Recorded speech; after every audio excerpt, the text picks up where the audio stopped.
This interview is sponsored by the James J. Blanchard Living Library on behalf of the Michigan Political History Society.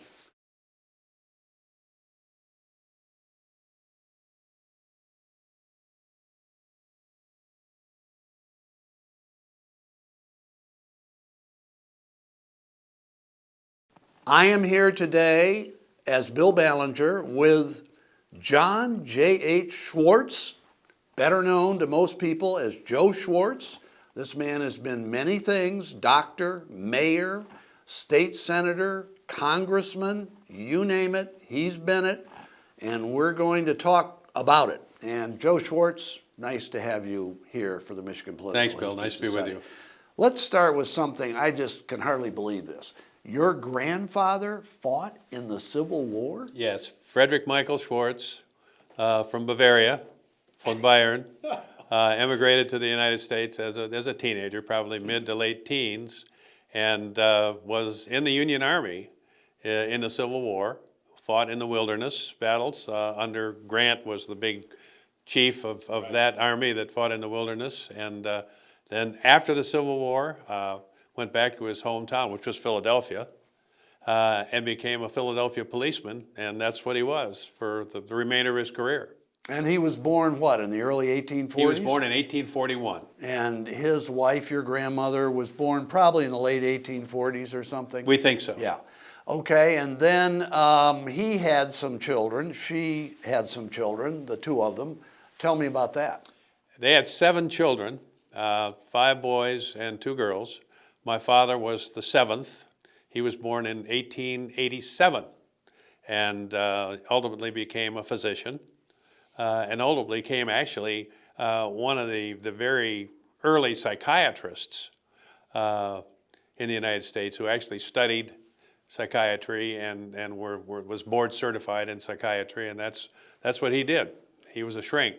Did he have any war experience? Yes, my father was in the U.S. Army in both World War I and World War II. Wow. How about your mother?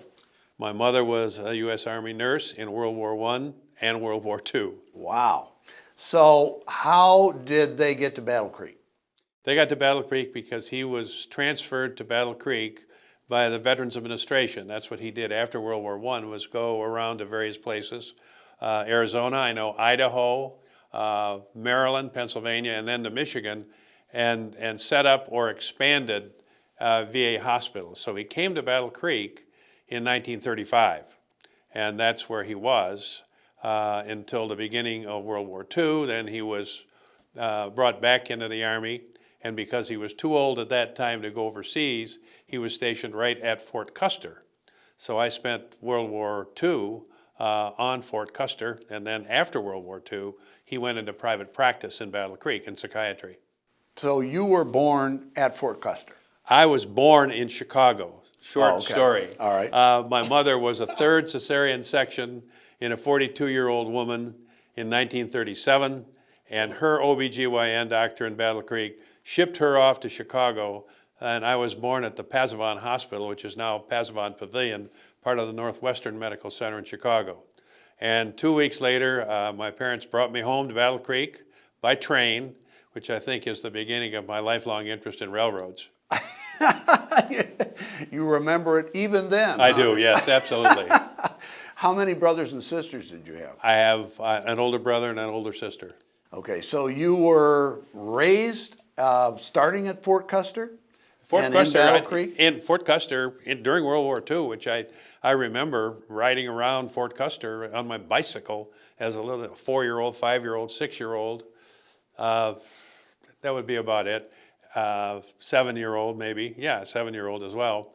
There was a place on Fort Custer, Bill, out in the boondocks that was they called it Hitlerville, and it was a mock European village. Oh, and there was they set up 2 or 3 infantry divisions at Fort Custer during the war. One was the 94th. I can't remember what the others were, but they trained at Hitlerville, and there was a lot of live ammunition around there.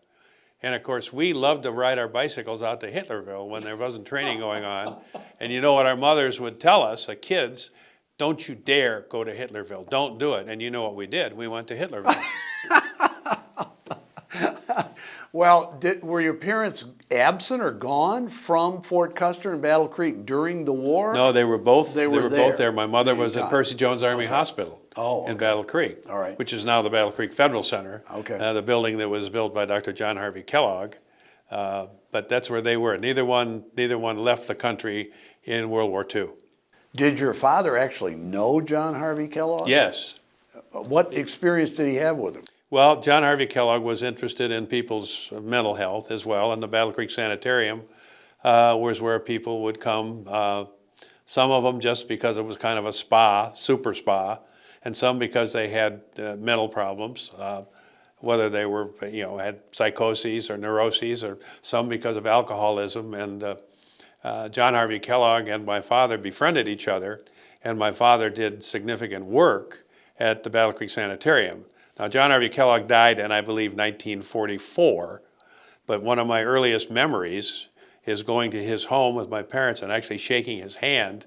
He was an interesting fellow, all white clothes, everything he wore was white, including a white goatee and mustache. Sounds like Colonel Sanders or something. Sort of. That is fascinating. So you went to the Battle Creek school system, Yes. right?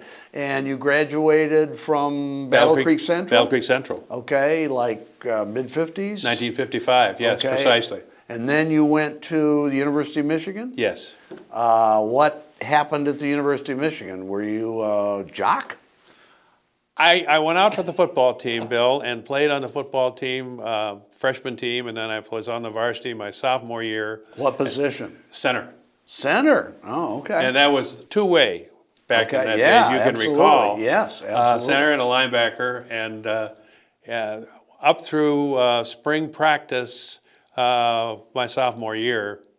And then I kind of looked at my grades and looked at what my goals really were, and said to myself, you know what, you're never going to be a starting center at the University of Michigan. You got a lot of friends on the football team, great people, but I think it's time to say it's been a great run, but you better get your tail into the classroom and get serious. They probably So I did. did. They probably didn't redshirt much then. If they had, you could have been a fifth-year senior. You probably would have Yeah, started. all You that- could all have been that- all Big Ten.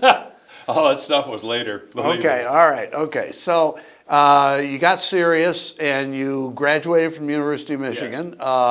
Did you go right into medical school? or No, not? I went to, my degree was in history. Okay. And I decided at some point in this stroke of genius that I wanted to be a history professor, which is an honorable profession. How about Sidney Fine? Wasn't he Sidney a professor Fine at Michigan then? Sidney Fine was one of my professors. He was probably one of your inspirations, wasn't He and a gentleman named Carl Reichenbach he? Okay. at the University of Michigan, professors of history. They were wonderful. And I did 1 year of graduate. In Ann Arbor? In Ann Arbor, 1 year Okay. graduate school in history.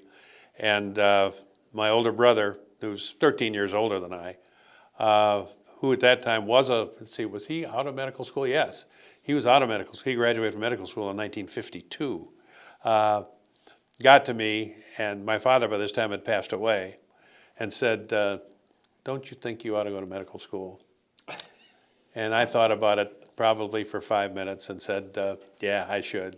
Had you had it in the back of your mind all along that you really did maybe want to eventually become a medical doctor or not? Yeah, of course you do, but the things in the back of your mind sometimes remain there and they don't come to the frontal cortex. Well, this jumped up to the frontal cortex, and I applied to Wayne State's Medical School, which is where my brother graduated. He also did his undergraduate work at Michigan, and was accepted, and graduated from Wayne State Medical School in 1964.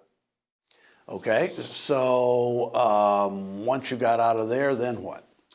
I did my internship at Los Angeles County General Hospital, which is now called Los Angeles County USC Medical Center. How'd you happen to go way out there?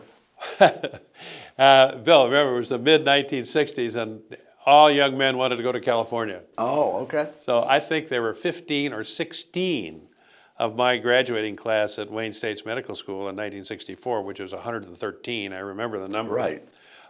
Who went to the Los Angeles area, Huh. to Southern California, to do their internship, and I was one of them. Okay. What'd you think of the experience? It was the best medical experience that I've ever had, because it prepared me for things to come. In what way? Well, there was lots of trauma.